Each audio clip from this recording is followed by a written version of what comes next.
Dostlar, İnnovator Podkastının növbəti verilişinə xoş gəlmişsiniz. Bugün bizim maraqlı qonağımız var, iqtisadçı ekspert Fərhad Pərvizi. Fərhad bəy, xoş gəlmişsiniz. Necəsiz? Xoş gördük. Hər vaxtınız xeyir olsun. Təşəkkür edirəm. Fərhad bəy, ilk öncə olaraq bizim izləyicilərə özünüzü qismən təqdim edin ki, ümumiyyətlə iqtisadçı necə olmusunuz? Ümumiyyətlə doğuluşdan, uşaqlıqdan pulla marağınız olubmu və s. ona görə bura gəlmisiniz, yoxsa necə? Sovet hökumətində böyüyən bir uşaq kimi əlbəttə ki, həmin o qıtlığı görmüşəm. Növbələrdə hələ talonlarla ət üçün, çörək üçün, yağ üçün durmağımı belə xatırladıram. Yəni bu qədər qocayam əslində. Və bu post-Sovet hökumətindəki periodda ki, bizə planlaşdırılmış iqtisadiyyat vardı. Hamı bərabər idi, amma hamı bərabər kasıb idi. Düşünürəm, normaldır ki, həmin dövrlərdə böyüyən uşaq varlanmaq istəyir. Çünki onun ən böyük daxili güvənsizliyi pulun olmamasıdır. Və buna görə mən 15 yaşımdan işləməyə başlamışam, özəl sektorda işləməyə başlamışam, biznesdə çalışmağa başlamışam. 25 yaşında artıq hər şeyi almışdım, maşınım, evim, hər şeyim var idi. Allah şükür ki, bu Azərbaycanın azad bazar kapitalizmi irələnməsi mənim üçün və mənim nəslimdə olan bir çox cavanlar üçün çox yaxşı və faydalı oldu öz-özlüyündə. Əlbəttə ki, uyğunlaşmayan insanlar da var. Valideynlərimiz üçün, nənələrimiz üçün, babalarımız üçün daha çətindir bu period. Çünki onların bütün yığdıqları sərmayələr, yığımlar hamısı müflis oldu, təəssüflər olsun. Bəli. İqtisadiyyata marağım mənim 2006-cı ildən başladı. Mən o vaxtları aspiranturaya daxil oldum. İqtisadiyyat üzrə PhD deyək də fəlsəfə doktorunu müdafiə etmək istəyirdim. 3 il əziyyət çəkdim, iş yazdım, hansı ki, bizdə o vaxtlara ipoteka fondu təzəlikcə yaranırdı və klassik olaraq o dövrdəki bütün iqtisadi analizlər onun üzərində gedirdi ki, biz qərbdən nə öyrənə bilərik və onu necə Azərbaycanda tətbiq edə bilərik. Mən də klassik olaraq o istiqamətdə getdim, ABŞ-nin ipoteka sistemini öyrəndim və onun Azərbaycanda tətbiqi üzərində fokuslaşdım. 3 il ərzində onlarla məqaləm çıxdı, kitabım çıxdı. Lakin 2009-cu ildə kimsə xatırlamırsa o vaxtları böyük bir böhran baş verdi, maliyyə böhranı baş verdi. Bu maliyyə böhranının səbəbkarı ABŞ-ın ipoteka sistemi oldu. Və məndə orada sual yarandı ki, niyə görə 3 il ərzində heç kim görməyibdi bunu? Nə Azərbaycanda, nə xaricdə, nə mənim elmi rəhbərim, nə lisenziya verən digər hörmətli iqtisadçılar. Niyə görə bu barədə mən heç kim deməyibdi ki, belə bir problem var?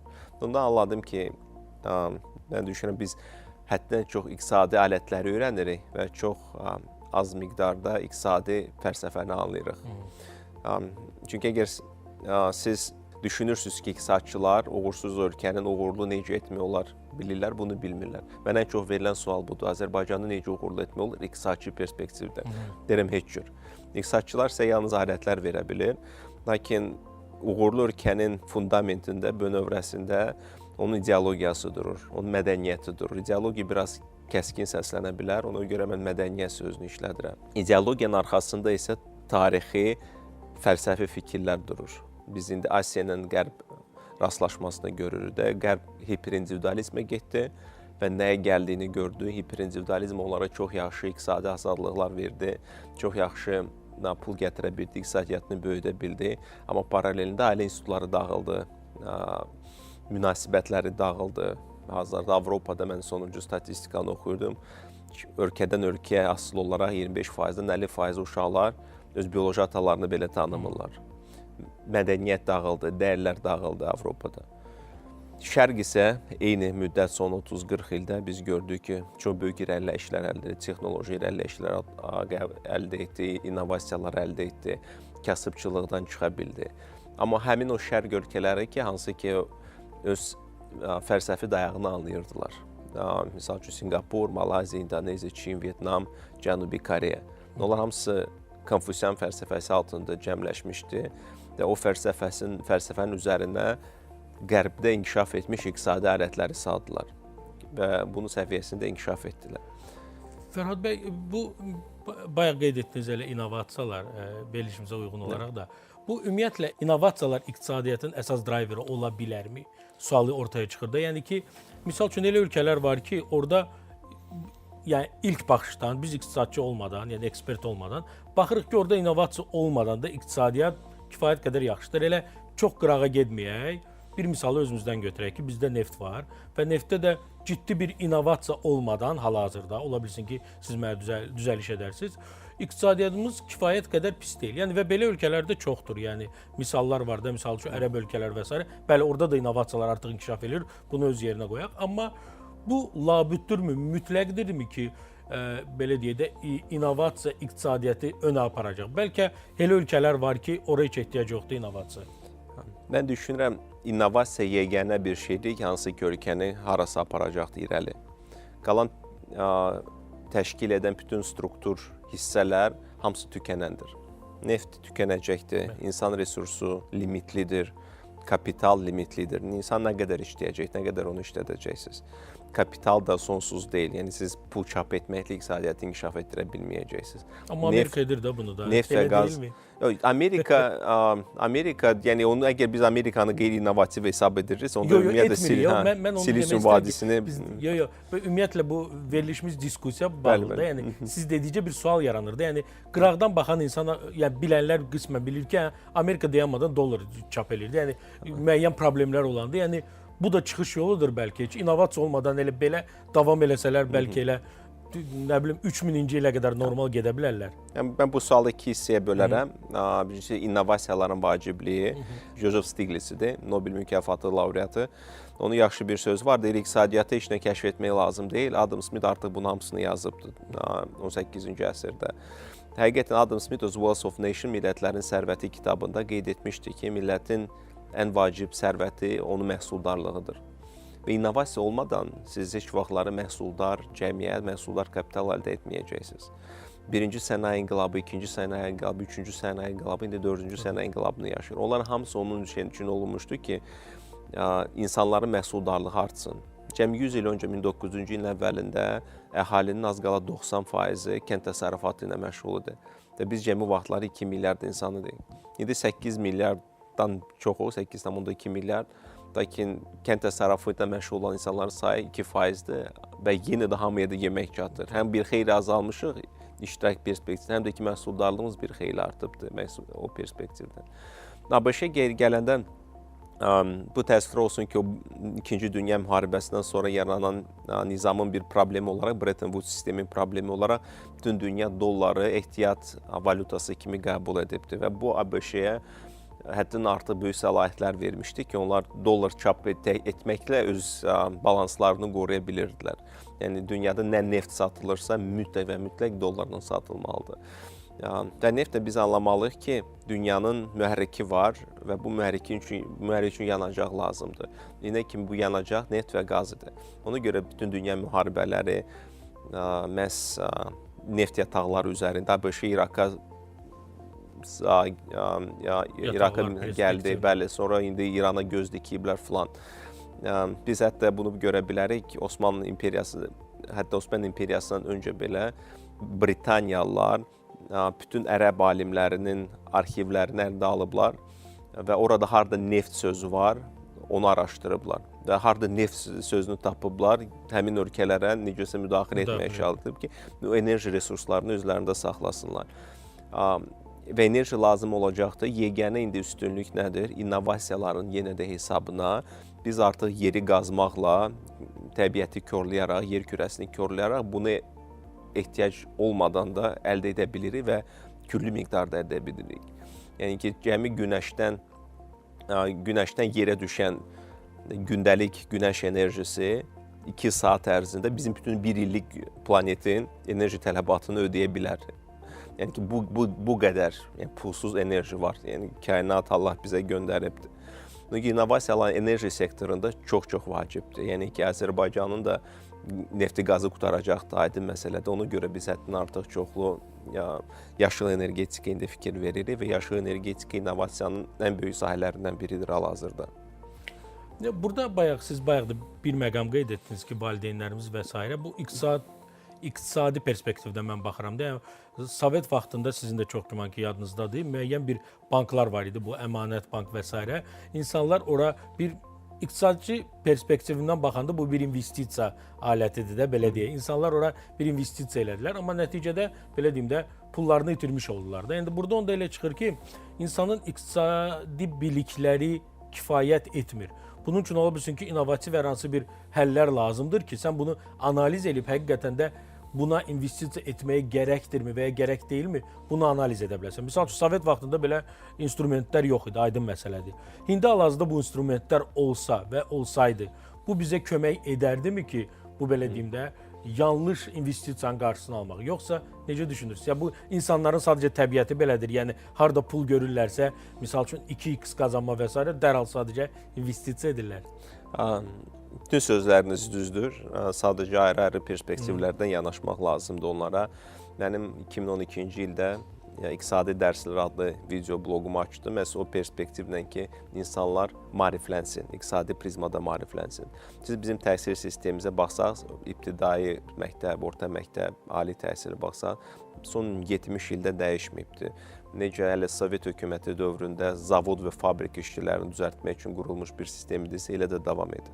Mən misal üçün nə kimi anlaya bilmirəm, niyə görə uşaqlara məktəbdə loqaritmalar keçirlər.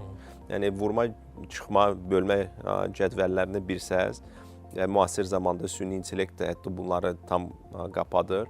Bunların heç birinə əhəmiyyəti yoxdur bugünkü gündə. Mən onlardan soruşanda siz onlara iqtisadiyyatın əsaslarını keçirsinizmi? Maliyyə analizlərini keçirsinizmi? Hekayə quruculuğu keçirsinizmi? Satış bacarıqlarını keçirsinizmi? Münasibətləri, kişi-qadın münasibətlərini, ailə münasibətlərinin qurulmasını, insan psixologiyasını, davranışı keçirsinizmi? Niyə görə 16-17 yaşında məktəbi bitirən uşaq həyata heç nə ilə hazır deyil? Və biz düşünürük ki, əgər məktəbdə ya bu dayanırsa, universitetə də daxil olurlar. 4 il bakalavr oxuyurlar orada, 4 il ərzində oxuyurlar. Oradan çıxırlar və yenə də hazırlıqsızdırlar bu dünyaya. Sonra 2 ildə magistr oxuyurlar.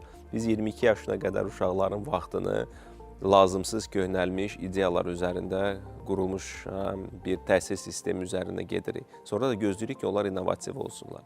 Yəni, məsələn, sizə bir sualım var. Bir balaca mən podkastın formatını dəyişim.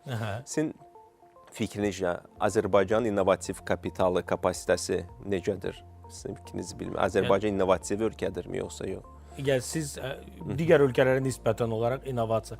Mən düşünürəm ki, çünki mən innovasiya sahəsindəyəm, uzun illər startaplar və s. edirəm də, bu sahəyə çox yaxın adam.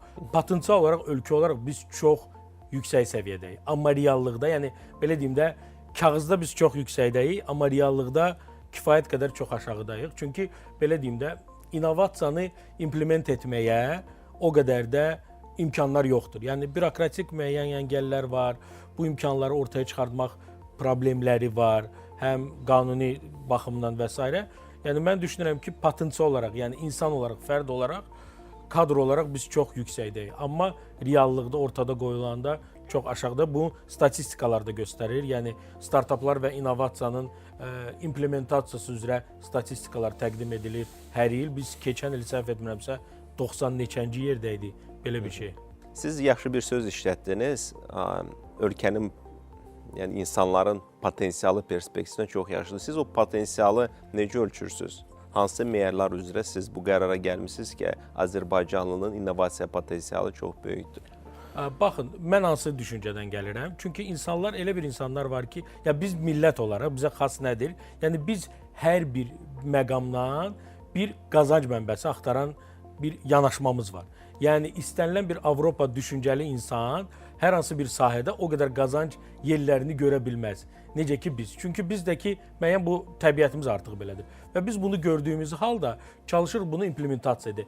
Razıyam sizinlə ki, innovativ bunu edirikmi, yoxsa etmirik, bu başqa mövzudur. Amma yəni ki biz hər bir imkan və ya qazanc yerləri gördüyümüz zaman ondan çox gözəl şərait olaraq istifadə edib ortaya qoymağı bacarırıq. O səbəbdən mən düşünürəm ki, bizim potensialımız yüksəkdir. Maraqlıdır. Mən bir araşdırma oxuyurdum. Əvvəlcə deyim ki, mən ilk öncə Azərbaycan innovasiya potensialı perspektivindən bəlkə çox da optimist deyildim. Mən düşünürüm ki, biz daha Main Street dediyimiz biznes var da, kənd təsərrüfatıdır, tikintidir, neft, qaz, sənayeləşmə falan istehsal edir. Əsas ön yarğım ondan gəlmişdi ki, Azərbaycanlılar oxumur, kitab oxumur. Siz əgər bütün dünyada baxsaq, ən böyük prediktor ya da korrelasya fantastika oxuyan cəmiyyətdir və onlarda innovasiya daha çox olur. Ya bunun çox yaxşı izahı da var, çox gözəl izahı da var. Yəni ki, bu kreativ insanlar həddən artıq çox gələcəyi düşünəndirlər. Onlar o fantastika kitablarını çox oxuyurlar. Mənim ön yarğım hardasa Nigar Köçərli yaradıb ki, həmişə şikayətlənirdi ki, Azərbaycanda oxumur. Amma hətta mən dedim ki, o deyir də, yəni Azərbaycanda bütün biznesmenlər deyinir də. Bu normaldır ki, yəni ki, pul çatışmır, pul həmişə çatışmır, bütün biznesmenlər üçün çatışmır. Mən soruşdum Nigar xanımın özündən, dedim ki, sizdə fantastika kitabların satış faizi nə qədərdir Azərbaycanda? Və cavab məni təəccübləndirdi. Odur ki, 32% satışların fantastika kitablarıdır. Bu mənim ön yarğılarımı geri çəkdi, dedim. Yəni 132 min ədəd keçən illəri Əlin Yunus şəbəkəsində fantastika kitabı satılıbdır. Amma bir çox üzr istəyirəm, sözünüzü kəsirəm. Fantastika Harry Potter aiddirmi? Çünki yəni biz onu aid etsək o halda, yəni Harry Potter uşaqların ən çox sevdiyi belə deyim də kitabdır deyə, onlar da onun içində getmiş ola bilərmi? Onu sualıyorum. Bu çox yaxşı sualdır öz-özlüyündə. Çünki o statistikanı mənə vermədilər. Mənə də Cəlalə xanımdan da xahiş elədim ki, Librafın statistikasını göndərsin, baxım. Göndərə bilmədilər. Sirdirmi ya da nədirsə etmədilər bunu. Amma hətta uşaqlar Harry Potteri belə oxusalar, Nəlih Məmmədin nağıllarından düşünürəm daha kreativdir də. Yəni ki, bu fantezi baxımından, fantaziyasını inkişaf etdirmək perspektiv baxımından. Mən həmişə iki sütun üzərində innovasiyanı görürəm. Birinci, insanın potensialı olmalıdır. Həqiqətən insanlarda bu innovasiya meyillik olmalıdır. Və bu tərəf mənə sübut etdi ki, var. Həm də ki, 27 illərdə, 28-ci ildə artıq mən bizneslə məşğulam və Azərbaycanlıların bunu yönləmləyini görürəm. Baxmayaraq ki, biz postsovet məkandan çıxmışıq, 90-cı illəri yetərincə çətin idi. Yəni, real olaraq Azərbaycan pullarını 2006-cı ildən sonra qazanmağa başladı. Amma yenə də innovasiya sektoru ümidim artdı.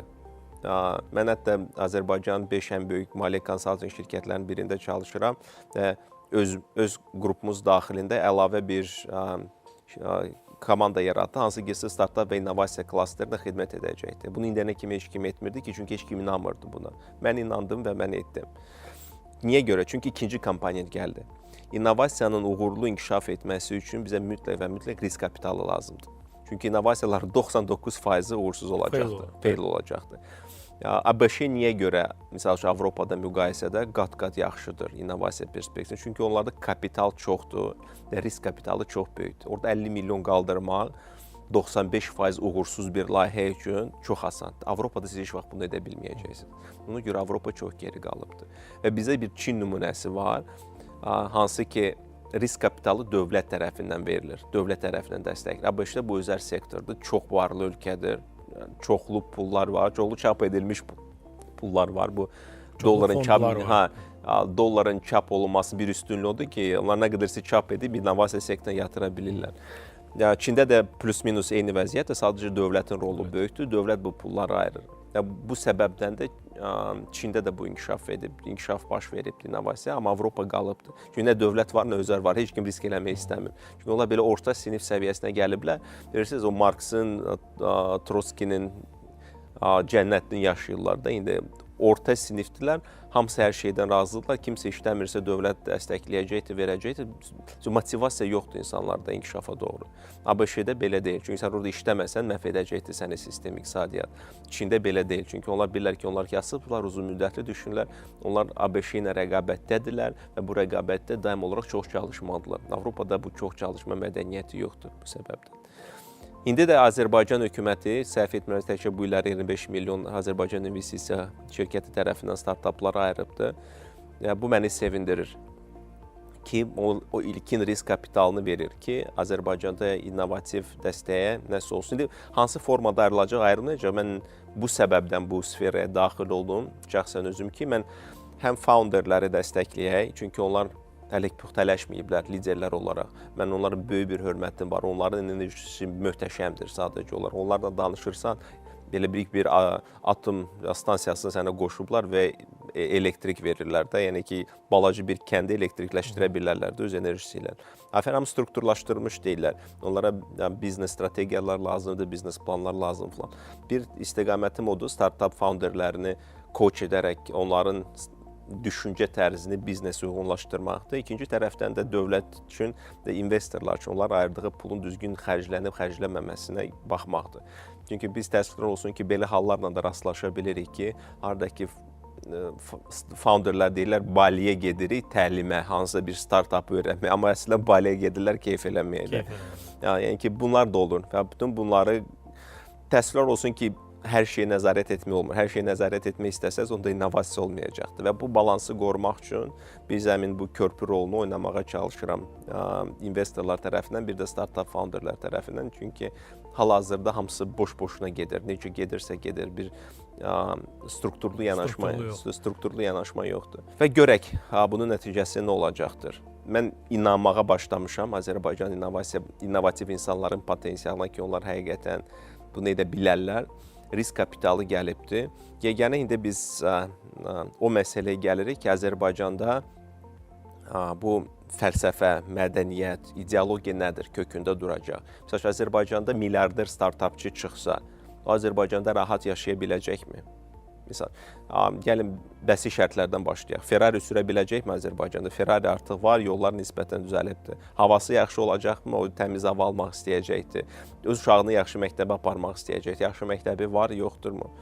Deyək ki, yaxşı səhiyyə. Tələbləri artacaq. Yəni milyarderin tələbləri də başqadır. Bəli. Həm özünə qarşı tələbləri başqadır. Həm də ki, burada ikinci sual yanaşır ki, onun ölkəyə qarşı hansı tələbləri ola bilər və burada çox ehtiyatlı olmaq lazımdır. Çünki biz postsovet məkanında biz necəsə sovet düşüncəsindən çıxmayaraq varlı insanlara yetərincə pis baxa bilirik.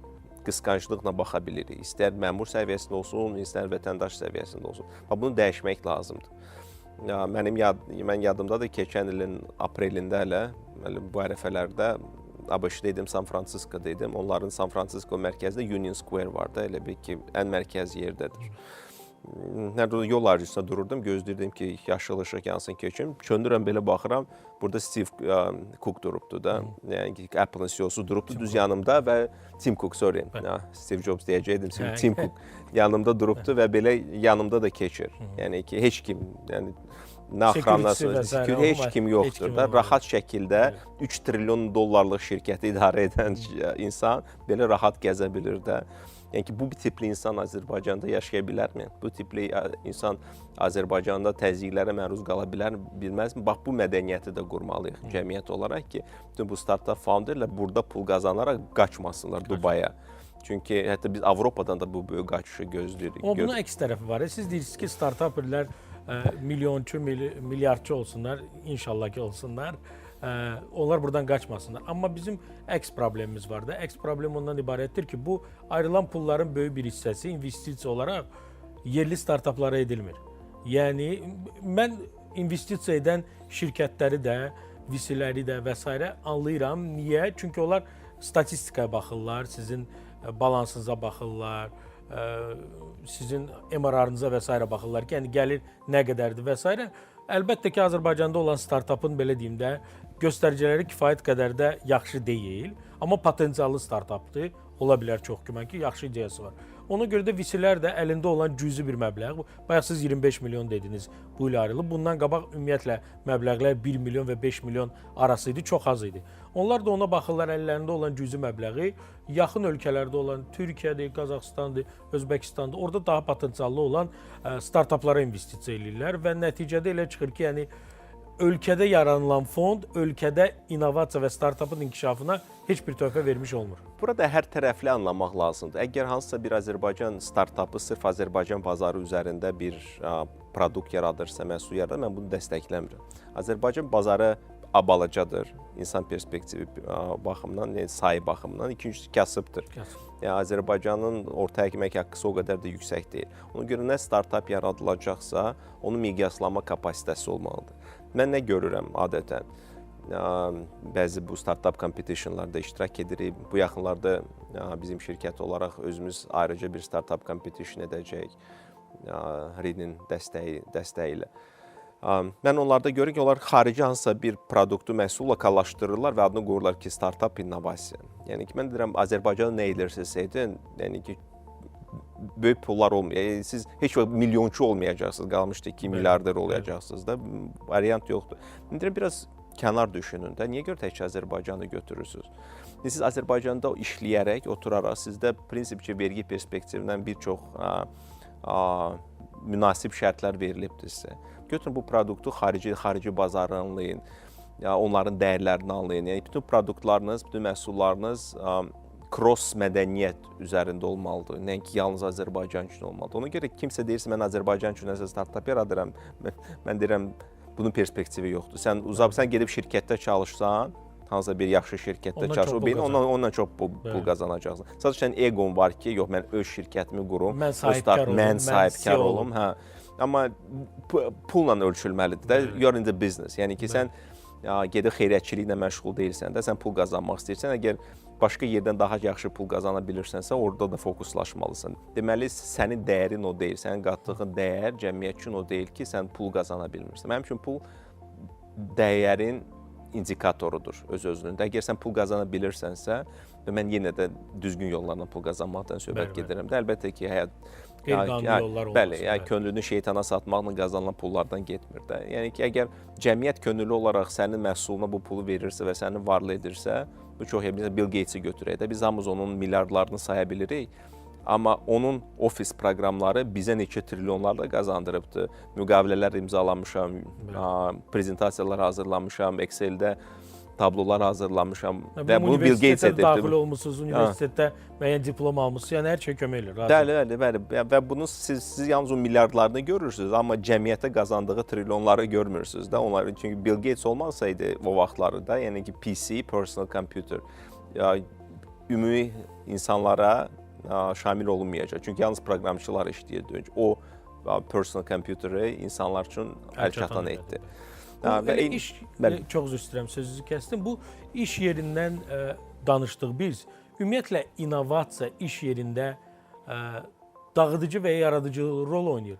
Yəni, ilk baxışdan mənim baxışım odur ki, innovatorlar hər zaman innovasiya implementasiya etdiyi zaman şirkətdə yaxşı qəbul olunmur. Çünki biz ümumiyyətlə insan təbiəti elədir ki, biz fərqliliyə, dəyişikliyə, yeniliyə o qədər də açıq deyilik də. Xoşlayırıq ki, stabil hamısı necə varsa getsin. Bu bir yandan dağıdıcı haldır. Çünki hamı səni bəyənmir. Amma nəticədə sən bir innovasiya gətirdiyin zaman yaradıcı bir şey ortaya gəlir və bunun əsasında da biznes qazandığını 2x, 3x edə bilər. Amma bunu da sən kiminsə başının üstündən, belə deyim də, keçərək bunu etməlisən. Çünki düşünün ki, hansısa bir komanda var, standart olaraq çox şərti bir şey deyirəm də, kağız üzərində nələrsə edirlər. Sən bir innovasiya gətirsən, hansı ki, kağızdan imtina edilir və düşünün ki, bir qrup insanın, belə deyim də, məvacibinə təsir edir və onu işsiz qoymuş olursunuz. Necə düşünürsünüz? Darwinin çox yaxşı kəlməsi var, hansı ki, insanlar adətən qarışdırır.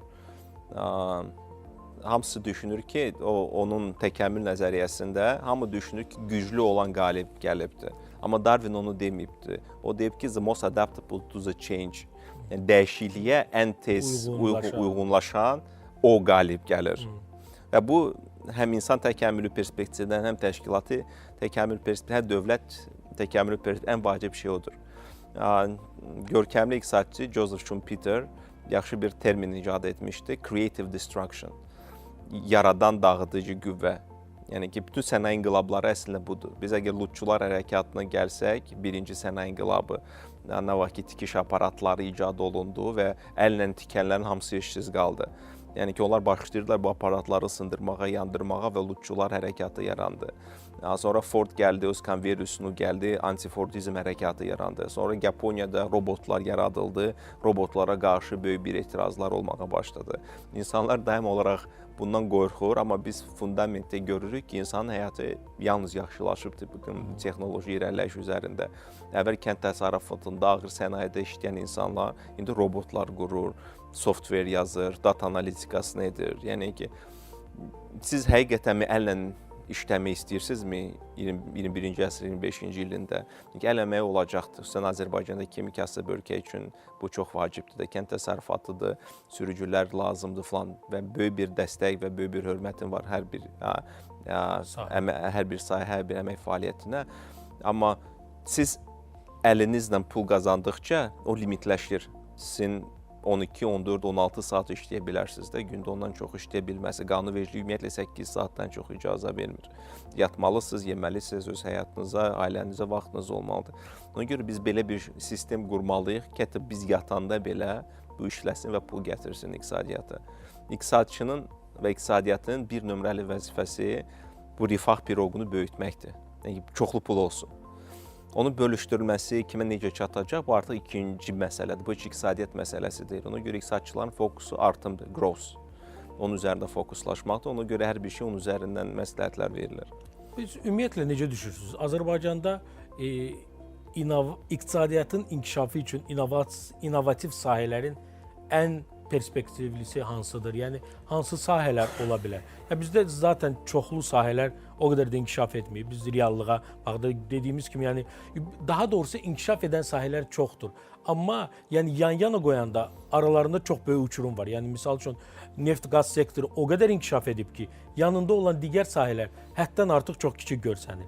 Siz potensial harda görürsünüz? Mən düşünmürəm ki, neft-qaz sektoru yaxşı inkişaf edibdir. Biz əksərən neft-qazımızı satırıq xamal şəklində, burada emal etmirik. Emal olunanda Heydər Əliyev qaz emalı zavodudur, hansı ki, Sovetlər hökumətində tikilibdir, bir balaca rekonstruksiyadan keçirilibdir. Və deyim ki, orada hətta Avropa standartlarına uyğun benzin hazırlaya bilirlər, eləyə bilmirlər. Bizim enerji sektorunda innovasiyalarımız yüksək ola bilər. Niyə görə? Çünki biz artıq yaşıl enerji keçiddə dünyanın ən uğurlu nümunələrindən istifadə edib onları gətirmişik bura. Yəni, Mazdar olsun, o Səudi Ərəbistan SCWA şirkəti idi, səhv etmə, onlar olsun, BP olsun, ya indi Çin hökuməti ilə danışıqlar aparılır və bütün bu istiqamətdə onlar ən innovativdirlər. Orada enerji sektoru innovasiya çox olacaq. Neft-qazdan sözünü açıq əlimi üzmüşəm öz-özlüyündə. Çünki get-gedə azalacaq və bitəcəkdir. Ona görə bizə alternativlər lazımdır. Mən harda düşünürəm ki, Azərbaycanın innovasiya sektoru daha irəli gedə bilərdi. Yavaş-yavaş iqtisadiyyata töhfə verir. Hardakı irəlişlər görməyə başlayırıq, amma hələ çox getməklə. Bu da kənd təsərrüfatıdır. Bizdə kənd təsərrüfatı daha çox sosial yönümlüdür. Biz həddən artıq çox insan işlətməklə kənd təsərrüfatı sistemlərini qururduq. Lakin müasir aqroparklar, hansı ki, Qarabağda salınır, hal-hazırda orada işçi sayı demək olar ki, yoxdur. Hamısı avtomatlaşdırılmış, robotlanmış AI sistemlər üzərində gedibdir.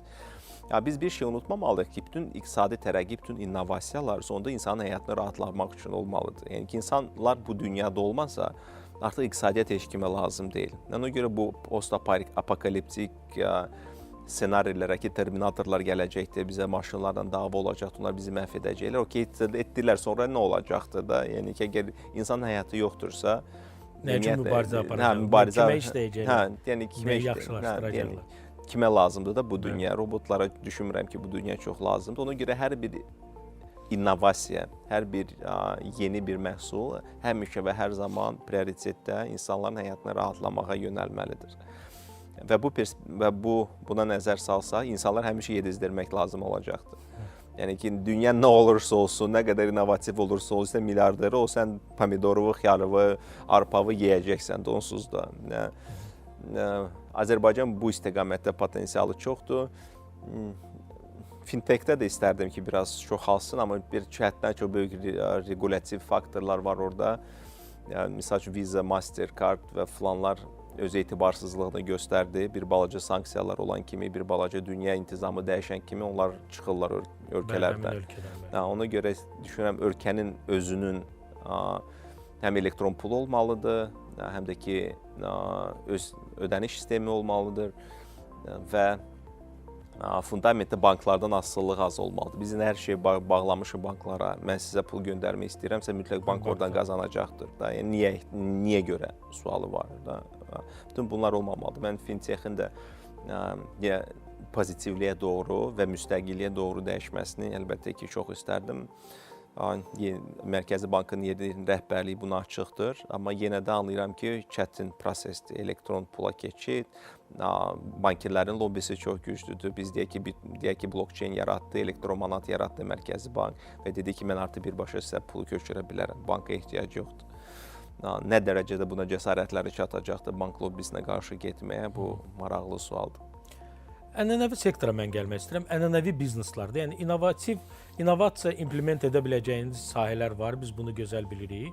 Necə etmək olar? Amma ənənəvi bizneslər var da. Misal şərti olaraq həyətimizdə o biz Azərbaycan rus dilində bir adı var da, avaşnoy deyirik də. Yəni aşağıda satıcı olan bir şəxs və ya geyim mağazası olan bir şəxs, ənənəvi biznesi olan insan. Bu innovativ dövrdə iqtisadiyyata necə töhfə verə bilər? Ümumiyyətlə necə qazana bilər?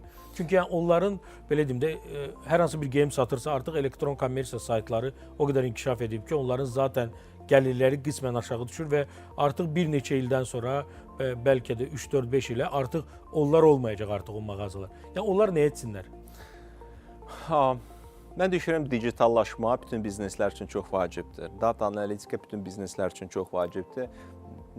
Mən şəxsən bir çox orta və böyük iri sahibkarlarla bu müstəvidə konsultasiya xidmətləri göstərirəm. Və onların özlərinə yaxınlaşanda və soruşanda, məsəl üçün sizin ən uğurlu produktunuz hansıdır? O suala cavab verə bilmirəm. Ən çox satılan produkt hansıdır? Bu suala cavab vermirlər. ABC kateqorizasiya deyirik də, E kateqoriyalı məhsullar hansılardır? Onu cavab verə bilmirəm. Çünki data yoxdur. Data əslində var. Sadəcə data analitikası yoxdur. Onlar 90-cı illərin əvvəlindən başlayıblar. Çox böyük bizneslər qurublar. 15, 20, 30, 40 milyon qədər dövriyyələri var. Amma mən deyirəm, sizin əlinizin altında var. Bugün sizdə nə baş verir şirkətdə də dashboard deyirik də, biz varmı? O da yoxmu? Mən deyirəm, ən azından bundan başlayın da. Yəni ki, öz performans indikatorlarınızı, səmərəli göstəricilər öz telefonunuza eləyin ki, və bu gündəlik update olsun. Siz daim olaraq görəsiniz, kimisə nə qədər borcu var, sizin kimi nə qədər borcunuz var, nə qədər bu gün mal satıldı, nə qədər satılmadı. Hansı satış aşağı gedir, hansı yuxarı gedir. Və mən bütün girirəm şirkətlərin içinə, bu analitikanı çıxarıram, qoyuram. Bir dənə belə bir şirkətimiz var idi. 7 dənə biznes line var da, 7 müxtəlif istiqamətdə işləyir. Və hər bir bu biznes line içində onlarla bəzi hallarda yüzlərlə nomenklatura tovar var. Mən analiz elədim ki, bütün bu 7 line-ın bütün hamısından yalnız bir məhsul 78% gəliri verir. Bir məhsul. Mən deyirəm, siz özünüzü niyə görə dağıdırsınız o qədər? Bir məhsulu satsınız, onları bağlayın, siz qat-qat daha çox pul qazanacaqsınız da öz özlüyünüzdə. Yəni ki, bu main street bizneslərin əsas fəaliyyəti data ilə işləyə bilməməsidir, digitallaşma prosesinə keçmək. ERP sistemləri yoxdur da, 30 milyonluq bir şirkətdir, bir C-də mühasibatlıq aparır da, 1S dediyimiz softverdə. Ən yaxşı halda onu aparırlar, o da outsource kimsə gəlin onları. Bəs deyirəm, sizin management reportinginiz haradadır? Sizə vacib olan məlumatlar, sizə kimsə gəlir, cash gətirir onlara, onlar düşünürlər ki, bu budur da. Yəni ki, amma bunun arxasında nə dur? Bəlkə kiminsə borcunu ödəməyibdir, bəlkə vergisini ödəməyibdir. Sonra 3 ildən sonra vergilər gəlir, deyir ki, burada siz vergiləri ödəməmisiniz. O da sahibkar da deyir ki, necə oldu ki, mənim heç xəbərim yoxdur. Mən axı pul gəlibdir, mən elə bildim ki, ödənilibdir. Və ödənilməyən vergilər, ödənilməyən maaşlar, ödənilməyən kreditorlar borcu hesabına onlara pullar gəlir. Onlar düşünürlər ki, hər şey yaxşıdır, çünki cash gəlir mənə dividend formasında. Amma sonra da 3 ildən sonra yoxlama gələndə ya da ki, hansısa bir işçilərlə problem, yəni işçilər getməyə başlayanda ki, maaşlar vaxtında verilmir, ya da ki, müştərilər getməyə başlayanda ki, sən servis xidmətin düzgün deyil, müştərilərin kobud danışır mənlə, o zaman ayılmağa başlayırlar ki, mən bunu gələ əvvəlcədən qurardım. Buna görə corporate governance dediyimizdə korporativ idarə etmə sistemini qurulması sırf digitallaşma və innovasiya produktları üzərindən getməlidir. Ona istiqamətlənməlidir bizim main street bizneslər. Aydındır. Burada bir maraqlı bir case var, belə deyək də. Bu OpenAI şirkəti haqqında danışmaq istəyərdim. Bu ChatGPT təqdim edən şirkət. Onların iqtisadi göstəricilərinə görə onlar mənfiyə işləyirlər. Yəni onlar hal-hazırda qazana bilmirlər. Amma inanılmaz dövriyyələri var. İnanılmaz dövriyyəyə baxmayaraq da bir 10 qat daha çox mənfiyə gedirlər. Yəni xərcləri daha çoxdur. Ya burada belə bir sual yaranır da, bu biznes nə qədər irəli gedə bilər ki? Yəni burada belədir ki, yəni biznes ancaq mənfiyə işləyir. Bugün misal üçün 10 milyon borcu var, sabah 15 milyon get-gedə artır. Ya bu nəticədə gəlib iflas olmağa gətirib çıxardacaqmı?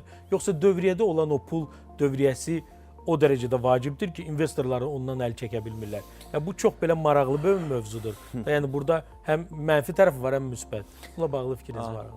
Bax, ABŞ-nin fond birjası öz-özlüyündə tamamilə iqtisadi qanunlara uyğun olmayan formada inkişaf etməyə başlayıbdır.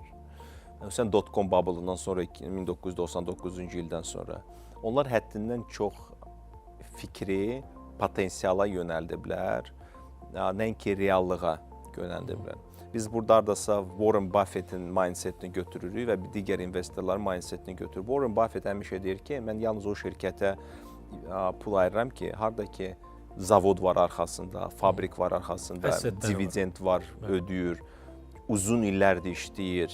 Yəni ki, nəsə bir fundamental məhsul. Warren Buffett heç bir texnoloji şirkətə pul yatırmır Apple-dan başqa, onu da satıbdır artıq. Onu da satıb çıxıbdır.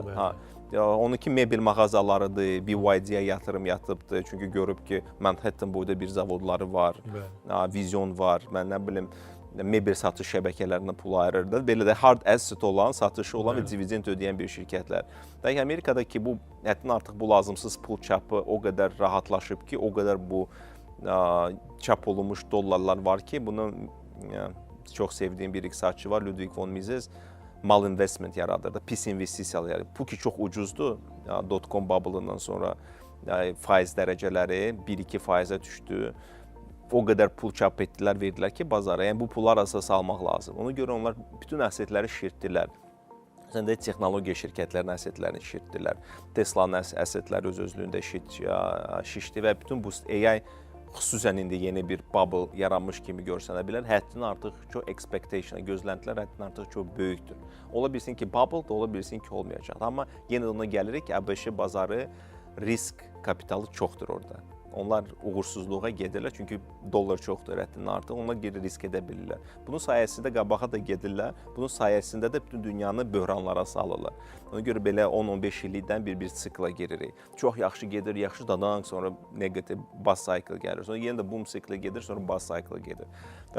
Bu hamısı ABŞ-nin maliyyə sisteminin qurduğu bir zəncirə görədir. Onlar üçün yaxşıdır, bütün dünya üçün çox da yaxşı deyil. Sonuncu sualı vermək istəyərdim, artıq vaxtınız çox təəssüf ki, bitir. Deməli, bu innovasiyanın dayanmadan inkişaf edən dövründə bizneslər hansı cür addımlar atmalıdır və hansı səhvləri buraxmamalıdır? Çünki innovasiya hər gün yenilənir, hər gün dəyişir. Bizneslarda bizdə təəssüf ki, hər hansı bir biznes bir innovasiyanı implementasiya etmək üçün, qərar vermək üçün və onu reallığa çevirmək üçün ən azı bir 6 ay, 1 il vaxt çəkir. Bu halda sizcə bizneslər hansı addımları etməlidirlər ki, səhv addım olmasın? Mən düşünürəm Azərbaycan biznes ən fundamental, ən böyük problemi innovasiyada biz dediyimiz o fail culture, uğursuzluq mədəniyyətinin olmamasıdır. Onlar kiçik, balaca bir uğursuzluğa görə həddindən artıq çox böyük şiddətli töhmətlər verirlər, işçiləri işdən azad edirlər. İnnovasiya hər zaman və hər zaman eksperimentlərin nəticəsində irəli gələn bir yeni məhsuldur, hansı ki, hər şey dəyişir biznes üçün. Və eksperimentlərin böyük əksəriyyəti uğursuz olur. Onlar bu ilə barışmalıdırlar. Məsəl üçün, Amazonda onların hər ayda biz town hall deyirik də, yəni bütün şirkəti yığır, ali rəhbərliyi onların qarşısında çıxış edir. Amazon hər ay hər hansı bir vitse-prezidenti ya da prezidenti bütün insanlar qarşısında bu aydakı uğursuzluqları barədə danışır və bu uğursuzluqdan nə öyrənibdir onu danışır. Çünki innovativ şirkətdə eksperiment etmək mədəniyyəti olmalıdır. Uğursuzluğa dözümlülük mədəniyyəti olmalıdır. Amma bizim liderlər təəssüf olsun ki, bir tərəfdən egolarından bu öz pulunu itirmək qorxularından mı, etibar və etimad göstərmədiyinə görə işçilərinə düşünür ki, onlar qəsdən eləyirlər ki, onu biznesdə pis olsun, dağıtsınlar. Bax, bundan keçmək lazımdır. Amma bizim belə komfortumuz varmı ki, yəni mən sizinlə tam razıyam da, bu belə deyim də, bu startup mindsetidir, innovasiya mindsetidir ki, sən səhv edirsən, belə deyim də, 10 səhv bir düzə bərabərdir və nəticədə gözəl məhsul çıxardırsa. Amma bizim belə bir komfortumuz varmı ki, zaten biz innovasiyada, startupda, belə deyim də, digər ölkələrdə müəyyən qədər geridəyik. Bizim belə bir komfortumuz varmı ki, bunu etmək? Yoxsa yəni biz istənilən halda göz yummalıyıq ki, ortada gözəl bir nəticə çıxacaq ortaya? Startupla oturmuş bizneslər arasında fundamental fərq odur ki, startuplarda bu destructive innovation'da həddindən artıq böyük bir innovasiya var, onlar üzərində işləyir. Amma hər bir şirkətin ən azından o incremental innovation dediyimiz hissə innovasiya, kiçik innovasiya. Çünki sən heç vaxt bir yerdə dura bilməzsən. Yəni ki, səni rəqiblərin gəlib məhv edəcəkdir, əgər sən yerində dursan. Bəli. Hətta böyük şirkətlərin biri belə də, onlarda heç bu incremental innovasiya, birdən-birə bütün şirkəti dəyişmək olmasa Balanslı da belə. şəkildə. Ya, balanslı şəkildə, kiçik şəkildə yavaş-yavaş innovasiyalar doğru getmək lazımdır və innovasiyanın başqa yolu yoxdur. Fail culture-dan başqa heç bir yolu yoxdur. Yəni, ən azından indi kimi aşkar etməmişik. Hər hansı bir Azərbaycanlı biznesmen aşkar etsə, paylaşa bilər onun metodunu. İnsanlara imkan yaratmaq lazımdır ki, dənəsinlər, səhv etsinlər, öyrənsinlər və yenə də dənəsinlər və uğursuzluqdan, çoxlu uğursuzluqdan çox uğurlu bir məhsul alır. Və ən son sualı bunu qeyd edim ki, biz hər hansı bir ölkənin belə deyim də etdiyinə baxıb özümüz də onu etməyə gərəkdirmi? Yəni best practice-də deyək, misal üçün hansısa ölkənin, siz bayaq özünüz də verilişin əvvəlində qeyd etdiniz ki, Amerika ipotek fondunu analiz edib Azərbaycana uyğun olaraq onu qeyd etdiniz. İndi bunu yenə də nə dərəcədə düzgündür etmək? Çünki bilirik, yəni bizdə insan təbiəti fərqlidir, bizim düşüncə tərzimiz fərqlidir, təbiətimiz, adət-ənənələrimiz fərqlidir. Yəni biz xaricin hansısa ölkələrinə və ya bizə yaxın olan ölkələrə baxıb etməyimiz düzgündürmü? Yoxsa sırf olaraq millətin adət-ənənələrinə fokuslanaraq nəsə innovasiya gətirməliyik? Mən düşünürəm ki, mütləq həmişə daxili mədəniyyətə fokuslaşmaq lazımdır və sizə uyğun mədəniyyətlərdən nümunə götürmək lazımdır. Biz həddən artıq çox Avropaya oxşamağa çalışmışıq və bizim vergi məcəlləmiz, əmək məcəlləmiz, qanunvericiliğimiz hamısı Avropa stilində yazılıbdır.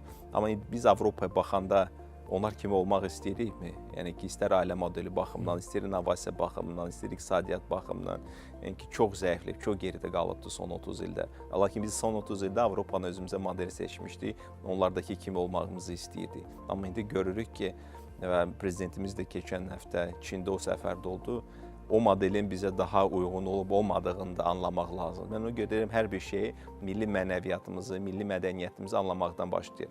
Bizim Azərbaycanlı olduğumuz kimliyi bəlli olmalıdır. Biz qərbik, yoxsa şərqik. Bizim fəlsəfəmiz Konfusian fəlsəfəsinə yaxındır, yoxsa John Locke fəlsəfəsinə yaxındır, hiperindividualizmə yaxındır. Onu anlayandan sonra artıq lazım olan nümunələrdən, bizim mədəniyyətə uyğun nümunələrdən gətirmək lazım. Çünki sənin mədəniyyətinə zid olan ideyalar yaşamayacaqdır sadəcə olaraq, sadəcə yaşamayacaqdır. Bunu anlamaq vacibdir. Şirkət sizə hardansa bir best practice götürürsünüzsə, görün həmin best practice götürdüyün şirkət sizin mədəniyyətə, sizin dəyərlərə, sizin idarə etmə stilinə uyğundurmu, yoxsa yox? Uyğun deyirsə, çox güman ki, faydalı olmayacaqdır. Təşəkkür edirəm Fərhad bəy, gəldiyinizə görə çox maraqlı görüş oldu. İnnovator podkastının növbəti verilişlərində görüşənərək dostlar.